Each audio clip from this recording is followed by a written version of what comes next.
जानते हैं आप आज नरेंद्र मोदी कहां रुकेंगे?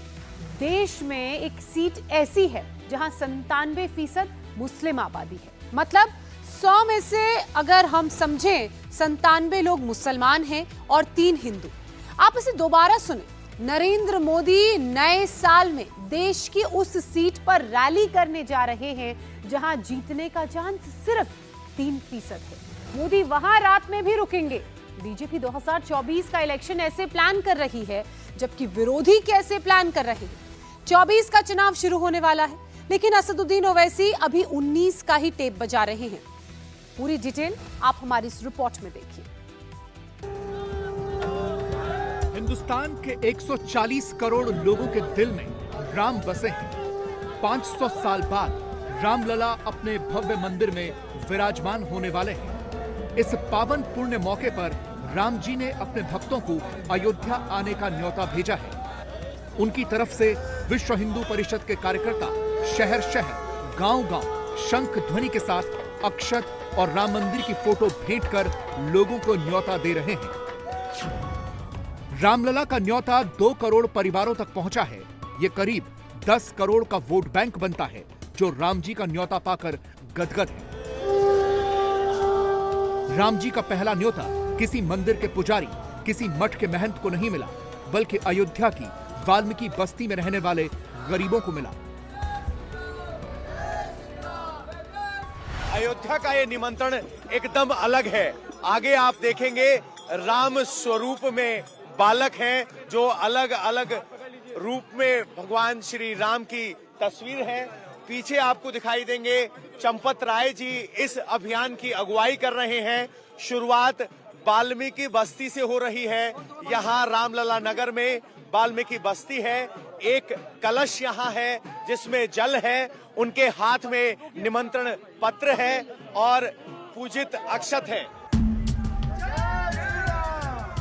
सनातनी जब राम जी का कार्ड लेकर शहर शहर गली गली पहुंच रहे हैं, तो मुसलमान भी खुशी से पुष्प वर्षा कर रहे हैं। सड़क किनारे खड़े होकर राम भक्तों का भव्य स्वागत कर रहे हैं। राम जी के स्वागत में 22 जनवरी को दिया जलाने का संकल्प ले रहे हैं। राम नगरी को स्वर्ग सा सुंदर बनाने वालों पर मुसलमान फूल बरसा रहे हैं। राम मंदिर और अयोध्या हिंदू मुस्लिम एकता की नई मिसाल बन रहा है।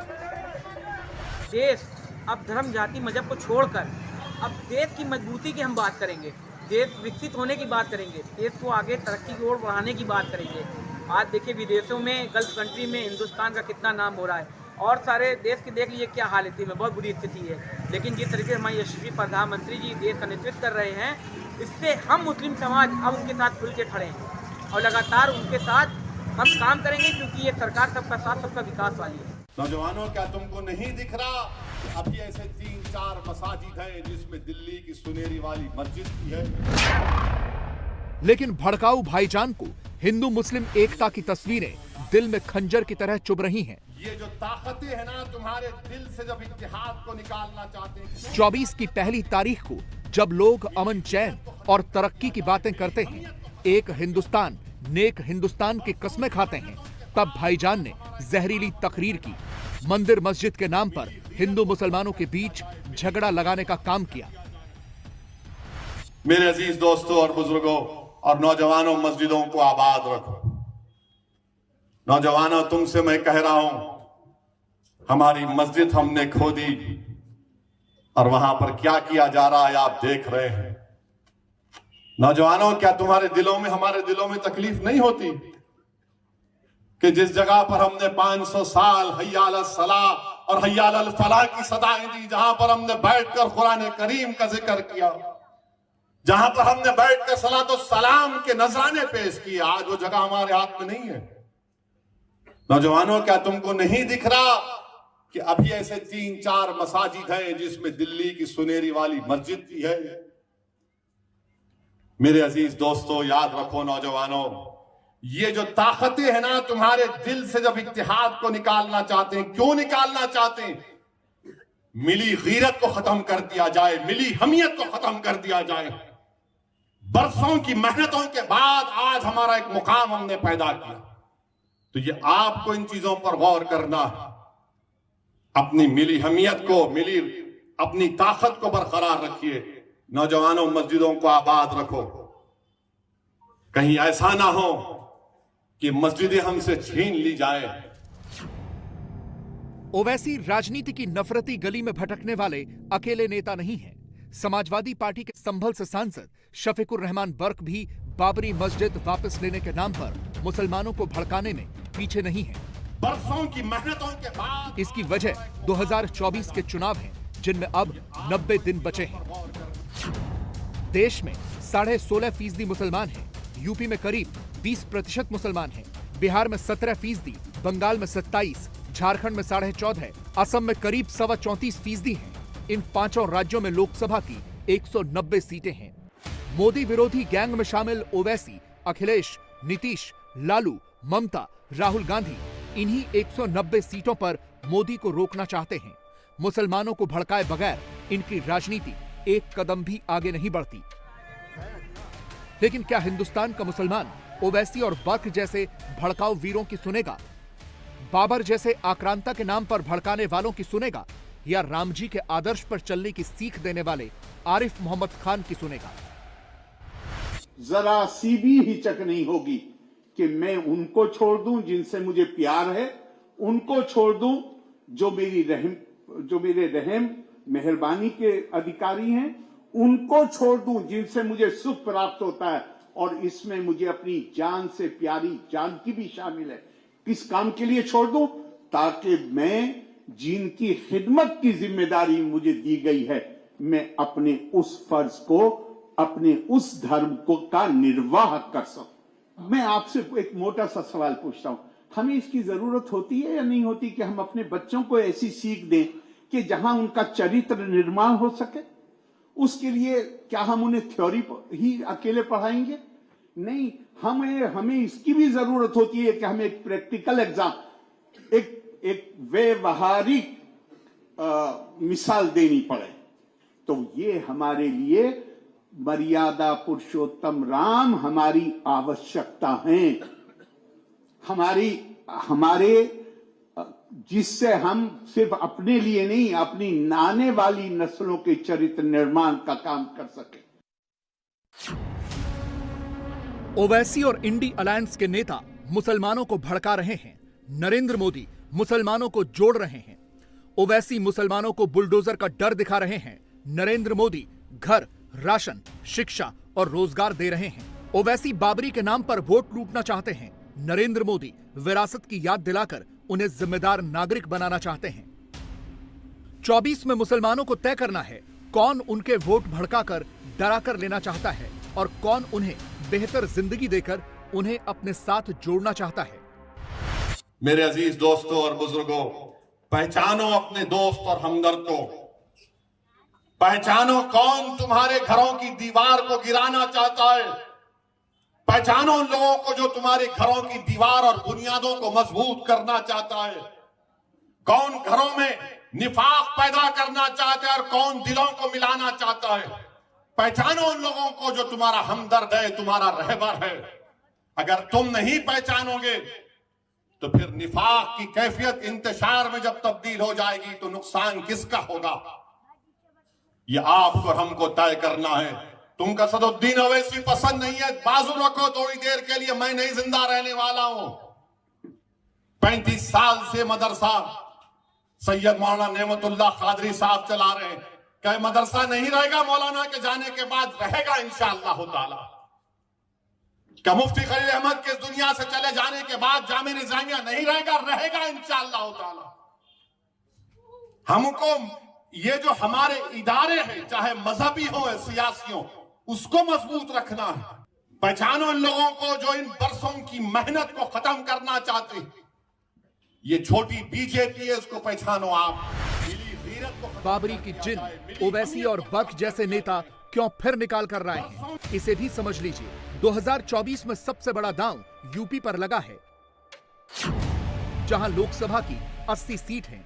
यूपी में 20% मुसलमान 36 लोकसभा सीटों पर उलटफेर करने की हैसियत रखते हैं। पूर्वांचल और पश्चिमी यूपी में 18 सीटें ऐसी हैं जहां मुसलमान 30 से 50% हैं। ओवैसी और अखिलेश की पार्टी का अस्तित्व ही मुस्लिम वोट बैंक पर टिका है। 2022 में 80% मुसलमानों ने अखिलेश को वोट दिया था, लेकिन फिर भी सत्ता हासिल नहीं हुई। अब उन्हें भी पता चल गया कि बिना राम के काम नहीं बनने वाला। अयोध्या जाने में लोग संकोच करते थे, अयोध्या का नाम लेने में जिनको संकोच होता था, आज वे भी कहते हैं कि हमें भी निमंत्रण मिलेगा तो हम भी जाएंगे। ये परिवर्तन है, यही परिवर्तन है। अखिलेश मंझधार में फंसे हैं। मंदिर जाएंगे तो वोट बैंक खिसकने का डर है और अयोध्या से दूरी बनाएंगे तो जात पात वाला सनातनी वोट भी टूट जाने का डर है। इसका ट्रेंड 2014 से ही चल रहा है। 2014 में 27% यादवों ने बीजेपी को वोट दिया था, जबकि 19 में 23% यादवों ने मोदी को वोट दिया था। 2017 के विधानसभा चुनाव में भी 10% यादव बीजेपी के पक्ष में गए थे, जबकि 22 में 12% यादव वोट बीजेपी को मिला था। जिन्होंने 90 के दशक में सत्ता के लिए भगवान के साथ छल किया, अब भगवान उनके साथ खेल रहे हैं। अखिलेश अब भी न्योते का ही इंतजार कर रहे हैं। हमारी परंपरा में या हमारे पूर्वज यही कहते हैं कि जब भगवान बुलाते हैं तो सब जाते हैं, और कब किसको भगवान बुला ले ये किसको पता है। देखिए, लोग अयोध्या जाएंगे, लोग भगवान श्री राम के दर्शन करने जाएंगे, भगवान श्री राम जी के परिवार जो है उनका दर्शन करेंगे, तो लोग तो जाएंगे, और ये लोग जाएंगे जिनको भगवान बुलाएंगे, और जब जिसका समय आएगा वो जाएगा। यूपी के बाद 24 का सबसे बड़ा दंगल बिहार में होने वाला है। बिहार में लोकसभा की 40 सीट है, मुस्लिम आबादी 17% है। राज्य की 13 लोकसभा सीट ऐसी हैं जहां मुस्लिम वोट 12 से 67% के बीच है।